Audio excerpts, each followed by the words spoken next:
అహంకారులు. భూమిని పరిపాలించవలసినటువంటి క్షత్రియులు యుక్తాయుక్త విచక్షణ లేకుండా ప్రవర్తిస్తున్నారు. ఒకప్పుడు ఆతిథ్యం పొంది ఆవుని ఎత్తుకుపోయారు.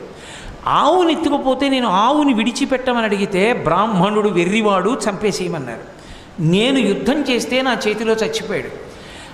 ఆయన ఆవుని విడిచిపెట్టలేదు కాబట్టి యుద్ధం చేసి చంపాను. నేను లేనప్పుడు దొంగ దెబ్బ తీసి నా తండ్రిని చంపారు. ఈ క్షత్రియులు బతకడానికి వీల్లేదమ్మా. నువ్వు 21 మాటలు గుండెలు బాదుకుని అరిచావు కనుక 21 మాటలు ఈ భూమండలం అంతా తిరుగుతాను. క్షత్రియుడన్నవాడు కనబడితే చంపేస్తాను. గర్భస్థ పిండమై ఉన్నా కూడా విడిచిపెట్టను, శిశువైనా కూడా విడిచిపెట్టను. క్షత్రియుడన్నవాడు ఈ భూమి మీద ఉండడానికి వీల్లేదు.